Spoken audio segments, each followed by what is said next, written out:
어제 우리는 엘리사의 두 가지 일상 속에서 나타난 기적을 보았습니다. 이 기적에는 중요한 이제 원리들과 또 기적의 목적들이 이제 나타나게 되었는데요. 하나님께서는 그 결핍의 자리 그리고 하나님이 필요한 자리를 절대로 외면치 않으신다는 것, 특별히 어려움과 또한 심지어는 가장 더러운 그 북이스라엘 그 속에서도 하나님을 쫓고 하나님을 구하는 자들을 외면치 않으시고 그들을 은혜의 손길로 붙잡으시는 그 장면을 어제 우리 함께 보았습니다. 오늘은 그 이상의 또 이제 이야기가 진행되는데요. 엘리사의 이 기적이, 엘리사의 사역이 단순히 이스라엘만 머무는 것이 아니라 그 주위에 있는 다른 나라, 다른 이방에게도 미쳐서 하나님의 영광을 드러내는 모습을 보게 되는데요. 그 이야기의 시작은 여러분 잘 아시는 나아만이라는 아람의 장군으로부터 이제 시작이 됩니다. 이 성경에서는 이 아람의 이야기를 이렇게 이야기하고 있는데요. 1절에 보니까 그가 큰 용사다라고 얘기합니다. 큰 용사라는 것은 단순히 그냥 싸움만 잘하는 것이 아니라 왕에게 인정받는 사람, 그래서 그 주인 앞에 크고 존귀한 자, 아마 군대 장관 중에 가장 높지 않았을까. 지금으로 따지면 최소 국방부 장관은 안 돼도 무슨 참모총장이니 이런 거 되지 않았을까 싶습니다. 그래서 이 사람에 의해서 나라에 얻은 유익이나 이익이 되게 많았을 거고요. 그래서 이 사람의 지위와 인정받는 것은 상상 이상의 것이 분명했을 것입니다. 그런데 이 끝머리에 뭐라고 얘기합니까? 그는 큰 용사다. 하지만이라고 얘기합니다. 하지만 뭐라고 납니까? 나병을 가지고 있다라고 얘기합니다. 이 하지만 하고 나병 이렇게 얘기하는 이유가 뭘까요? 앞에 있는 여러 가지의 긍정적인 요소를 한꺼번에 뒤집을 만한 그에게 있어서 가장 치명적인 문제가 있었다는 것입니다. 이 나병이라는 것은 성경에서 살펴보면은 불결 그리고 불의를 상징하는 것이죠. 그래서 나병과 관련된 것은 모두 격리시키거나 멀리하게 하는 일들이 이제 성경에 말되고 율법에 나타났습니다. 물론 이 아람에서 그러한 하나님의 율법을 따랐을까? 이건 우리가 잘 더 살펴볼 필요가 있지만 중요한 것은 그 시대에 생각하는 그 정서, 이 나병에 대한 정서가 어느 정도인지는 우리가 분명히 예측해 볼 수 있겠습니다. 단순히 한센병과 같이 심각했을까 안 했을까 이것까지는 아니더라도 이 사람이 가지고 있는 이 피부병이 다른 사람 보기에, 심지어 왕이 보기에도 심각한 수준, 그래서 그의 명성과 그가 가지고 있는 지위에 타격을 줄 만큼의 아주 위중함이 있었다. 이 정도로 우리가 살펴볼 수 있겠습니다. 이것을 나타내는 대목이 보면은 이렇게 얘기를 하고 있는데요. 우리 함께 2절의 말씀을 같이 한번 읽어보도록 합니다. 시작. 전에 아람 사람이 떼를 지어 나가서 이스라엘 땅에서 어린 소녀 하나를 사로잡음에 그가 나아만이 아내에게 수종들더니 지금 보니까 나아만이 지금 자기 병에 대해서 얼마만큼 심각한 생각을 가지고 있는지 볼 수 있는 대목입니다. 왜냐, 지금 이 어린 여종, 그러니까 어린 여종의 이야기를 듣고 이스라엘에 가면은 이 병을 고칠 수 있다. 이 말을 듣고 모든 것을 다 짐을 싸들고 거기를 향할 정도이기 때문입니다. 보시다시피 이 아람과 이스라엘의 관계는 우호적인 관계는 아니었던 것 같습니다. 왜냐하면은 아람 사람이 떼를 지어 가서 이스라엘 땅에 침략을 했다, 침공을 했다. 그 소리는 뭐냐면은 관계가 어떻게 보면 뺏고 뺏기는 관계였다는 것이죠. 그래서 실제적으로 이스라엘의 역사를 보면 아람과 어떤 관계인지에 따라서 자리매김이 좀 달랐는데요. 이 시기에는 분명히 북이스라엘이 아람보다 많이 힘이 약했을 때가 아닐까.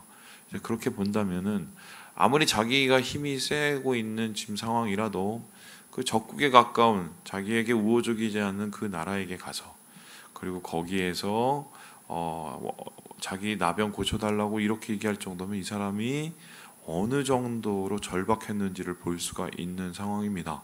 더군다나 다른 사람도 아니고 여종입니다. 여종은 지금으로 따지면은 사람 취급을 받지 못하는 그런 계급이었어요.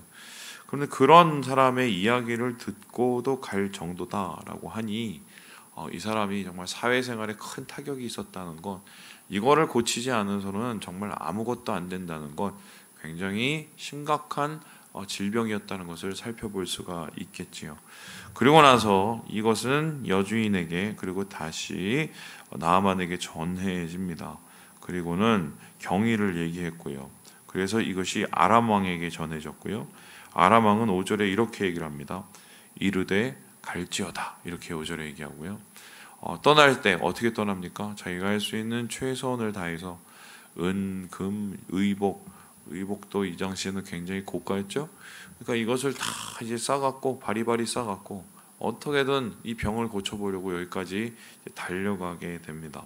그런데 이 사람이 왔었을 때, 왕을 봤었을 때 왕의 반응이 되게 재밌는데요. 우리 함께 7절의 말씀을 같이 한번 읽어보도록 하겠습니다. 시작. 이스라엘 왕이 그거를 읽고 자기 옷을 찢으며 이르되 내가 사람을 죽이고 살리는 하나님이냐? 그가 어찌하여 사람을 내게로 보내 그의 나병을 고치라 하느냐? 너희는 깊이 생각하고 저 왕이 틈을 타서 나와 더불어 시비하려 함인 줄 알라 하니라. 안 된다는 거죠. 이거 안 되는 일을 나한테 왜 보냈지? 내가 이거 어떻게 하라는 소리야? 이렇게 얘기를 하고 있습니다. 이 말에는 이제 두 가지를 볼 수 있습니다. 이 첫 번째는 뭐냐면은 분명히 이 사람은 엘리사를 알았을 겁니다. 엘리사가 어떤 기적을 이루는지도 알았을 것입니다. 그런데 이 나병 환자인 나아만이 왔었을 때 엘리사를 1도 기억하지 못하고 있다는 것입니다. 그러면은 하나님의 은혜가 가까이 있고 하나님의 역사가 그 땅 가운데 아직도 이루어지고 있음에도 불구하고 그것을 전혀 받아들이지 못하고 있다, 이런 얘기가 되는데요. 그러면 왜 그랬을까? 왜냐하면 이 주위에 하나님의 사람들과는 전혀 상관없는 사람들, 바알 선지자들, 아세라 선지자들, 그리고 세상적인 모든 이방의 신들이 드글드글했기 때문에 그런 상황 속에서는 하나님의 선지자, 하나님의 사람, 하나님의 도우심이 있어도 보이지가 않게 되는 거죠. 사실 가까이 있지만 멀리 있는 것과 마찬가지 아니겠습니까? 저는 이것은 오늘날 우리 한국교회 모습하고도 되게 비슷하다고 생각합니다. 이런 거죠. 교회는 다니는데 하나님을 안 믿는 겁니다. 목사님, 그게 말이 됩니까? 말이 되는 상황을 우리가 살고 있죠. 이런 거 아니겠어요? 하나님께서 어떠신 분이고 하나님이 날 구원해 주셨고 하나님이 뭐 해주셨고 뭐 해주셨고 뭐 이런 얘기는 이제 머릿속에 다 있습니다. 그리고 심지어는 과거에 그런 것들을 경험하기도 했죠. 그런데 지금은 아닌 겁니다. 지금 무슨 일이 있으면 하나님께 내가 이것을 가서 의지하고 하나님께 다시 아뢰고 하나님께 이것을 내가 도움을 얻고 이런 생각보다는 내가 했던 수많은 여러 가지 방법들이 있기 때문에 그 방법과 그 자신의 판단 하에서 생각하게 되는 거죠. 그럼 자신의 생각이 매우 제한되고 자신의 생각이 매우 한계 속에서 갇혀버리게 되는 건데요. 안 믿는 거죠. 등잔 밑이 어둡다는 게, 저는 모르겠어요. 지금은 좀 검증이 필요한 시대입니다. 제가 이번 주일날 제가 얘기했지만 지난주는 또 거룩에 대한 얘기를 했죠. 거룩은 능력이거든요. 경건은 삶이에요. 그러니까 삶의 결과 우리의 능력 가운데 하나님의 역사하심이 우리가 매일매일 우리가 의지되고 매일매일 경험돼야 할 터인데, 그런 감동도 없고 그러한 의지함도 없고 그러한 하나님과의 동행함도 없다면 솔직히 이제 질문을 해야 됩니다. 나는 정말 믿고 있는가? 내 신앙은 진짠가? 지금 엘리사도 알고 엘리사가 있는데도, 엘리사를 통한 하나님의 기적이 여전히 일어나고 있는데도 전혀 거기에 일도 생각을 하지 못하고 있는 이 이스라엘 왕의 모습을 보면 사실 좀 안타깝죠. 오히려 나아만보다 더 못한 상황 속에 그 영적인 우매함이 얼마나 우리의 해악을 미치는지를 볼 수 있는 대목입니다. 그래서 이 이스라엘 왕은 어떻게 합니까? 아이고, 이거 나를 모함에 빠뜨리려고, 누명에 씌우려고 하는 거구나, 나를 함정에 빠뜨리려고 하는구나 라고 생각을 하면서 이제 옷을 찢고 있죠. 옷을 찢는다는 소리는 이제 화가 나서 이 방법을 모르니까 그렇게 하고 있다는 건데요.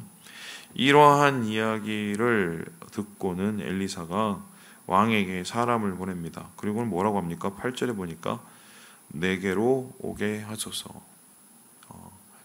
왕하고 아직도 연결이 돼 있는 거예요. 나한테 오게 하세요. 그냥 내가 해결할게요 라고 얘기했습니다. 어떤 생각으로 이랬는지는 잘 모르겠으나 왕도 이 이야기를 듣고 한숨을 돌렸겠죠. 그리고 이 상황을 이제 엘리사에게로 다 보내게 됩니다. 그리고는 이제 엘리사에게 이제 나아만은 가게 되고요. 수많은 말들과 병거들을 이끌고 엘리사의 집에 도착하게 됩니다. 그때 어떤 일이 일어납니까? 엘리사에게 이렇게 이야기를 합니다. 요단강에 가서 씻어라. 그냥 씻는 게 아니라 10절에 보니까요. 7번이나 씻어라 라고 얘기합니다. 모르겠어요. 옛날에 이때 요단강이 어느 정도 수준인지 모르겠지만 제가 갔었을 때 요단강 따지면 뭐 한강보다 더러울걸요? 네. 절대로 깨끗한 물이 아니에요. 절대로 깨끗한 물이 아니에요. 그리고 막 철철 넘쳐흐르는 뭐 강물도 아닙니다. 이건 뭐 개천 정도? 우리 중랑천 딱 조만할까요? 저거보다 더 작은 데도 있습니다. 그래서 거기에 가서 씻어라. 그러니까 뭐 나아만의 입장에서 기분이 상당히 더러운 거죠. 왜냐면은 여기에 대해서 이렇게 얘기를 했는데요. 우리 함께 11절의 말씀을 같이 한번 읽어보도록 하겠습니다. 시작. 나아만이 노하여 물러가며 이르되 내 생각에는 그가 내게로 나와 서서 그의 하나님 여호와의 이름을 부르고 그의 손을 그 부위에 흔들어 나병을 고칠까 하였도다. 승질이 난 이유가 뭐냐면 1번 나올 줄 알았는데 나오지도 않았죠. 엘리사가. 2번 와서 어떻게 의식을 행할 줄 알았는데 전혀 행하지도 않았습니다. 3번 그리고는 하나님하고 뭐 관련된 뭔가를 뭐 이룰 줄 알았는데 일도 없습니다. 그냥 가갖고 씻어라. 이거 나 완전히 정말 무시하는 거구나. 왕무시구나. 뭐 이렇게 생각을 했던 건 아닙니까? 뭐 당연한 것이 오늘날도 사실 이런 일들이 일어나게 되는데요. 여러분 생각을 해보세요. 우리가 보면 어떤 어려운 일이 있었을 때, 어떤 괴로운 일이 있었을 때, 하나님의 도움이 간절히 필요한 일이 있었을 때 우리가 실망하는 이유들이 있습니다. 그 이유들을 보면 물론 이제 하나님이 더디게 역사하셔서 그런 걸 수도 있고 또 하나님이 때로는 내가 생각하지 못한 뭐 이런 방식으로 역사해서 그런 걸 수도 있지만 결론은 우리가 이런 어려운 상황 속에서 참 불평과 원망을 하고 또 시험을 받는 이유는 하나예요. 내 뜻대로 안 돼서 그래요. 이때 내 계획에 따르면 내 뜻에 따르면 지금인데 내 뜻에 따르면은 이렇게인데 내 뜻에 따르면은 분명히 이 상황인데 미리 이렇게 좀 디자인을 우리 스스로 해놓죠. 사람이 이렇게는 이건 도와주셔야 되는데 지금 너무 힘들 텐데 이 상황은 정말 뭐 도대체 이해가 되지 않는 상황인데 미리 자기의 생각 속에서 판단과 계획 가운데 하나님의 역사를 제한합니다. 그죠? 그렇게 안 되면 그때부터 승질이 나는 겁니다. 왜 안 해줘? 왜 이렇게 하는 거야? 여러분 아시겠죠? 하지만 하나님께서는 내 길과 하나님의 길은 차원이 달라요. 내가 1차원이면 하나님은 4차원, 5차원이고 내 뜻과 하나님의 뜻은 또 다릅니다. 그리고 내 길과 하나님의 길은 전혀 다를 수가 있어요. 사람이라는 것은 판단하고 계획하고 아무리 똑똑한 생각을 할지라도 당장 눈앞에 있는 미래를 보지 못합니다. 그리고 심지어는 가장 중요한 게 자기 자신의 모습도 사람은 알지 못합니다. 자기가 어떤 문제가 있는지도 알지 못합니다. 사람은 바로 이런 존재이기 때문에 내 뜻과 내 판단이 앞서게 되면 그때부터는 하나님을 지극히 제한하게 되고 그 지극히 제한하는 삶 속에서 하나님이 역사하실 수가 없게 되지요. 이런 거죠. 왜 하나님께서 나를 이렇게 실패하게 만들어? 왜 하나님을 이렇게 나를 이렇게 부끄럽게 만들어? 왜 하나님은 내가 이렇게 열심히 했는데도 이렇게 열매를 안 줘? 여러분 틀린 얘기가 아니에요. 나의 입장에서 바라보면 얼마든지 맞는 얘기입니다. 그렇게 돼야 되는 거고요. 그렇게 돼야 내가 좋은 겁니다. 그런데 하나님께서는 때론 그거를 완전히 뒤집어 놓으실 때가 있어요. 뒤집어 놓으실 때가. 그러면 왜 하나님께서 그걸 뒤집어 놓으셨을까? 한번 생각을 해보게 되는 겁니다. 뭐 결국 한 가지 아니겠어요? 우리가 우리의 삶이 내게 아니기 때문이에요. 이 세상이 내게 아니기 때문입니다. 누구 것입니까? 하나님이에요. 그러면은 우리는 우리의 삶 속에서 신앙생활을 한다는 것은 하나님의 주인 되심을 인정하고 사는 하나님의 주권, 로드십이에요. 내 삶의 운전대를 주시는 분은 내가 아니라 누구예요? 하나님입니다. 근데 마치 우리는 내 인생은 이미 다 계획을 해놓고 하나님 이렇게 가서 이렇게 여기서 이렇게 꺾어주시고 좌회전 우회전 내 마음대로 하나님을 부리죠. 그러면 뭐냐면 하나님은 그냥 마차의 말이에요. 말 달려라 채찍질하고 하나님이 여기서 이렇게 우회전 좌회전 그때부터는 하나님이 아니죠. 그건 우상이죠. 어떻게 보면 이 나아만의 모습은 사실 이 당시 이스라엘 백성들의 모습과 전혀 일도 다르지 않습니다. 이스라엘 백성들이 왜 하나님을 안 섬기고 우상을 섬겼겠습니까? 하나님 귀찮거든요. 하나님은 내 마음대로 안 되거든요. 하나님은 내 시간과 내 계획을 무시할 때가 많거든요. 그러니까 차라리 편하게 해주고 내 뜻 잘 맞춰주고 내 생각대로 다 해주는 것 같은 우상이 난 겁니다. 심지어 우상이 나의 삶을 다 이렇게 체크해주고 다 도와주지 않을지라도 편하기 때문에 아닌 걸 알면서도 거기 가서 떠나질 못하고 있는 거죠. 지금 나아만의 이러한 자기 계획, 자기 판단 그것에 정말 화가 나고 이제 무너지는 이 태도를 보면 참 우리의 모습의 어리석음을 다시 한번 깨닫게 되는데 중요한 건 여기서 중요한 포인트가 있습니다. 그러니까 하나님이 요단강 가서 씻으라는 겁니다. 왜냐하면 요단강에서 가서 씻으려면 뭐를 내려놔야 됩니까? 자기 생각, 자기 판단 그리고 제일 중요한 거 있죠? 자기 자존심.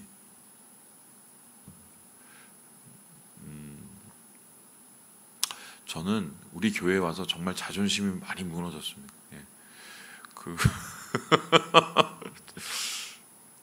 예. 정말 많이 무너졌어요. 예. 왜 그랬나 이렇게 한번 생각을 해보면 사람은 뭔가 열심히 살면 살수록 자존심이 더 세다고 보시면 돼요. 예. 바라는 게 있으니까요. 남의 시선도 보이고. 그런데 그런 것 같습니다. 분명히 이 타이밍에서 하나님이 나를 세워주셨으면 좋겠는데 깔아뭉기실 때가 여러 번 있었거든요. 그리고 이 타이밍에서 하나님께서 뭔가 일으켜 주셔야 되는데 아주 밟으실 때도 여러 번 있었습니다. 왜 그랬나 생각해보면 그렇게 했으면 저는 목회를 하질 않고 아마 열심히 일을 했을 거예요. 교회 안에서 하나님은 목회하라고 하는데 저는 일을 했을 겁니다.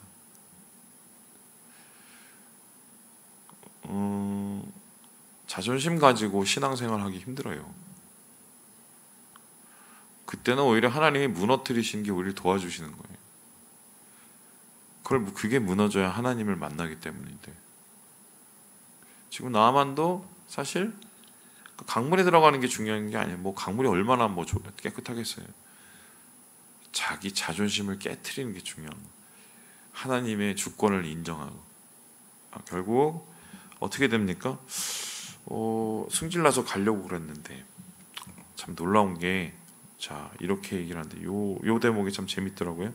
우리 함께 13절 읽고 마무리 보도록 하겠습니다. 13절입니다. 시작. 그의 종들이 나와서 말하여 이르되 내 아버지여 선지자가 당신에게 큰 일을 행하라 말하였다면 행하지 아니하였으리이까 하물며 당신에게 이르기를 씻어 깨끗하게 하라 함이니까 하니. 소리가 뭐냐면 아유 나 승질나 갈래. 이거 나 무시하는 것도 아니고 이거 뭐야 막 이렇게 하고 가니까 주인님 그 뭐 어렵다고 그냥 한 번 들어가 봐 주세요 이렇게 하는 거예요. 뭐 딴 거 시켜도 했을 텐데요. 저 가서 쓰시라는데 한번 해보시죠. 어려운 거 아니잖아요. 아마 이 사람이 믿음이 있어서 그렇게 얘기했는지는 잘 모르겠지만 중요한 것은 이건 뭐 옆에 판단해서 뭐 되든 안 되든 한번 가서 하는 거니까 여기까지 왔는데 뭐 이런 얘기 아닙니까? 근데 결국은 이 이야기가 이 사람을 살리죠. 결국 나아만을. 그리고 바꿔서 얘기하면 나아만이 몸이 낫게 된 이유는 자존심도 세고 고집도 세고 잘못된 그것을 가지고 있었지만 또 주위 사람 얘기를 잘 들을 수 있는 귀가 있었기 때문이에요. 고집이 세면 귀라도 열려야 됩니다.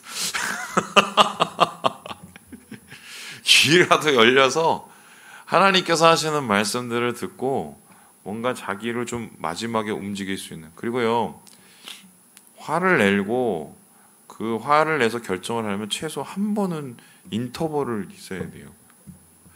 승질내서 그냥 그대로 결정해버리고 그대로 가버려서 나중에 후회한 적이 제가 얼마나 많이 있는지 아십니까? 제가 우리 교회에서도 배운 게 승질낼 거 다 내고 화낼 거 다 내서 절대로 목회하고 신앙인으로 살아갈 수 없다는 거 배웠어요. 한 번은 숨을 쉬고 한 번은 뭔가 멈춤이 필요할 때가 있다. 지금 나아만은 그러한 지혜가 있었던 것 같고 그 지혜 때문에 어떻게 보면 지금 하나님 안에서 큰 역사를 보게 되는, 뭐 이게 오늘 얘기의 결론입니다. 말씀을 마칩니다. 사랑하는 여러분, 힘든 건 알지만 자존심 가지고 신앙생활하는 거 아닙니다. 깨질 땐 깨지는 게 맞아요. 그게 깨져야 하나님이 은혜가 그때 흐르기 때문이고 그게 깨져야 하나님이 역사하실 수 있기 때문이에요. 귀를 여시고 마음을 열어서 하나님의 은혜의 강가로 나아가셔서 주의 치유함을 얻으시는 사랑하는 우리 모든 형제 자매들 되시길 주님의 이름으로 축원합니다. 기도합니다.